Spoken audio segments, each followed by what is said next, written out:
బాపనోడు పగలాలిగా నీకే పగిలే రోజు కొట్టి కొట్టి నాకే పగలాలి లెక్క రోజు తీసుకోండి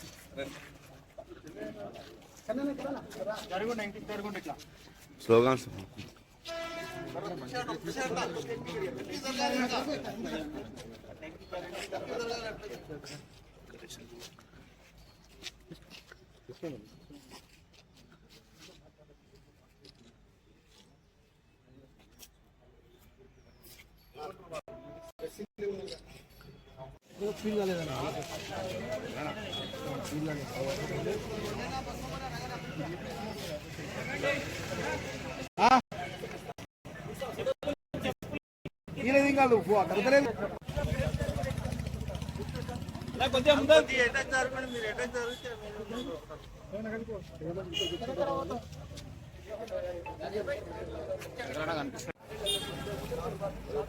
అరే అన్నా రవి ఇవ్వరా అడ్డం వచ్చింటాడు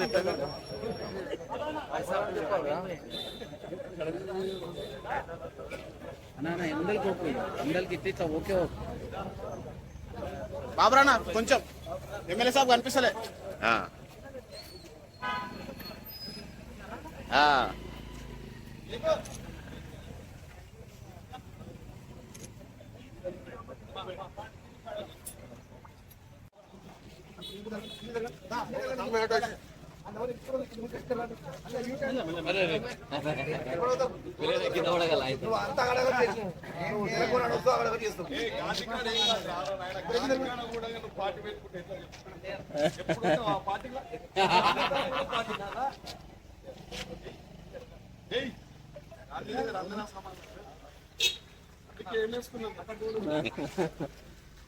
అన్నగారు దండం మాదికి మాదికి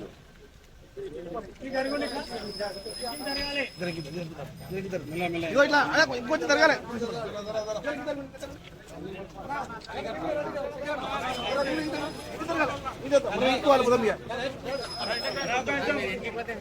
అదే అంటున్నాను తిరుపతి దండం చూసినాము బిల్కుల్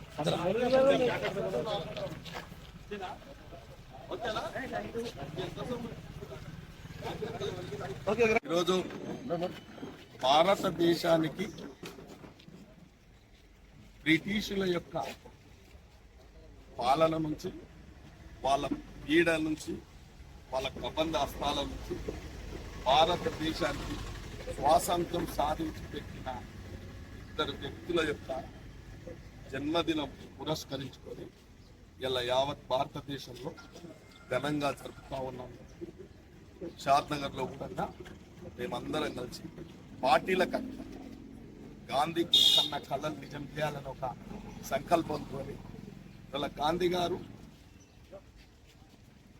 అక్టోబర్ 2న జన్మించి ఒక సామాజిక కుటుంబంలో పుట్టి అంచెలంచెలుగా చదువుకొని న్యాయశాస్త్రంలో పట్టాలు సాధించి ప్రపంచ దేశాల పర్యటన చేసి అక్కడి వర్గాల అక్కడ ప్రజల యొక్క ఆ యొక్క దేశాల యొక్క పరిపాలన తీరును అర్థం చేసుకొని భారతదేశానికి స్వాతంత్రం తెచ్చి పెట్టాలి, సాధించి పెట్టాలనే ఒక ఏకైక మార్గాన్ని అన్వేషించి ఈ భారతదేశం అఖండ భారతదేశం, ఈ దేశంలో అన్ని మతాలు, అన్ని కులాలు, అన్ని ప్రాంతాలు, అన్ని భాషలు, వివిధ జీవన శైలి కలిగిన ఈ భారతదేశాన్ని ఇలా బ్రిటిష్ వాళ్ళ నుంచి విముక్తి చాలాలి, స్వతంత్రం సాధించి పెట్టాలనే ఒక ఏకైక లక్ష్యంతోనే భారతదేశాన్ని ఏకతాటి మీదకి తెచ్చి అహింస మార్గం ఎన్నుకొని వాళ్ళ ఎన్నో ఉద్యమాలు, ఇవాళ సహాయ నిరాకరణ ఉద్యమం అయితేనే, ఉప్పు సత్యాగ్రహం అయితేనేమి, ఇవాళ భారతదేశంలో ప్రతి ఒక్కరిని ఏకతాటి మీకు తెచ్చి స్వాతంత్రం సాధించి పెట్టిన గొప్ప నాయకుల జన్మదినం జరుపుకోవడం మనందరికీ గర్వంగా ఉండాలని ఇలా ప్రపంచంలో పాల్గొంటున్నారు.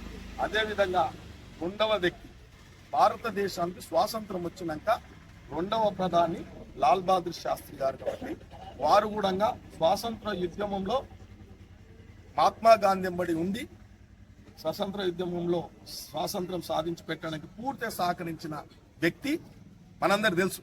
భారతదేశానికి స్వాతంత్రం వచ్చిన తర్వాత నెహ్రూ తర్వాత మొట్టమొదటి ప్రధానమంత్రి జవహర్లాల్ నెహ్రూ అయితే రెండవ ప్రధానమంత్రి లాల్ బహదూర్ శాస్త్రి. కాబట్టి లాల్ బహదూర్ శాస్త్రి గారు అధికారంలో ఉన్నప్పుడు ఇండో పాకిస్తాన్ యుద్ధం జరిగితే ఆ యుద్ధానికి భారతదేశం గట్టిగా నిలబడాలని ఆ రోజే, అంటే ఈ దేశానికి జై జవాన్ జై కిసాన్, దేశాన్ని రక్షించడానికి జై జవాన్, దేశానికి అన్నం పెట్టేటందుకు జై కిసాన్, అంటే ఈ రెండు కూడా భారతదేశాన్ని, ఈ స్లోగన్ జై జవాన్ జై కిసాన్ అనేది భారతదేశం అంతా ఏకతాటి మీద తెచ్చి ఆ రోజు పాకిస్తాన్ యుద్ధంలో మనం సాధించుకున్నాం. కాబట్టి వారు కూడా గొప్ప వ్యక్తులు, భారత రత్న.